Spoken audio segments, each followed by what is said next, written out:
You don't hold accountability to my pain. You're being a Karen. I'm talking about. I'm not a Karen to the pain. I'm not a Karen, and I'm not going to cancel you, and I'm not going to uncensor you. I'm simply going to challenge you on what you're saying. I think you don't understand the pain that you've been causing with some of these comments, and I think that one in particular, I can understand. Oh my God, God forbid, one comment could cause people to feel any of the pain that my people have went through for years. Even like the blacks being ushered to the left during the civil rights movement. No one has cared about black people. Okay, why does no, all right. No one is. Let me say, I agree that the racism against black people has been utterly deplorable, shameful, unacceptable, and thank God the world is beginning to move to a better place about the way it has treated black people like you. However, one form of racism doesn't justify. It's almost in a better place. Well, one form of racism doesn't justify another. It's not a better place. I'm not cutting you off. I'm finishing my sentence so you can respond. One form of racism. It is racism when you say I'm going DEFCON for Jewish people. I was in a position where I've been hurt, and this is the way I had the right to express myself. The point of this interview is for you to question me, and then for me to answer and say, okay, even though the same rules are not applied to my people, if a person with a gun or drugs is pulled over and has three other people in the car, they're all going to jail. I'm not going to apply that to Jewish people for the sake of this conversation. Isn't that what you wanted? But you know what you did? You tried to civil rights me. You tried to pull me back to a week ago, but we're here today.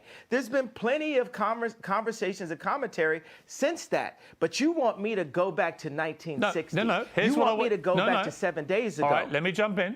Here's what I want you to do. I want you to reflect. Okay, so have we grown? Have we grown? Here's how we grow. Yeah, here's how we grow. I want you to reflect. No, have we grown? Have we grown? You're not in charge of my growth. You're not in charge of my growth, Chris. Okay, let me phrase it like this. I'm about to suggest to you how you may grow if you choose to grow this way. And you can ignore me. You can ignore me. Piers, how much money are you worth? Not as much as you, sadly. Exactly. So take my advice. Maybe you'll get richer. I would love to take your business advice. Why would I listen to you? Why do you hear what my advice is and then work out if I'm wrong?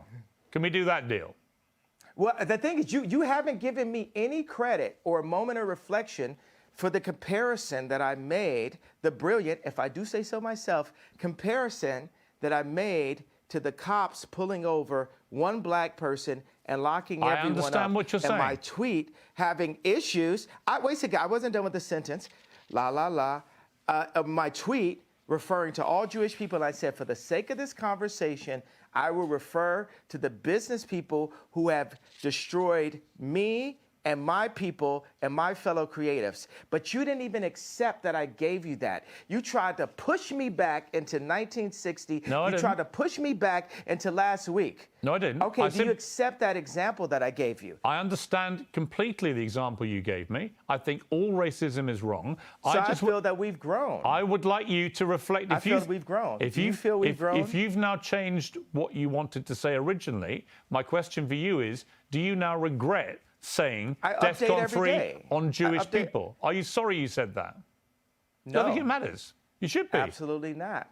You know, I will say I'm sorry for the people that I hurt with the DEFCON, the confusion that I call. I feel like I cause hurt and confusion. And I'm sorry for the families of the people that had nothing to do with the trauma that I had been through, and that I use my platform where you say hurt people, and I was hurt. Yeah. It's an uncensored interview. You said something which you've now wished you hadn't said, and you've apologized. I actually think that says a lot about you, right? That shows you've got that ability to be self-aware, to understand when you cross a line. I think someone like you, with all your energy and creativity and your passion, you're going to say stuff. The way that you talk constantly and in such an extraordinary manner, you're going to trip up. You're going to say things the wrong way. I don't think there's anything wrong in when you do that, doing what you just did and saying, look, I'm sorry, I crossed a line, I apologize.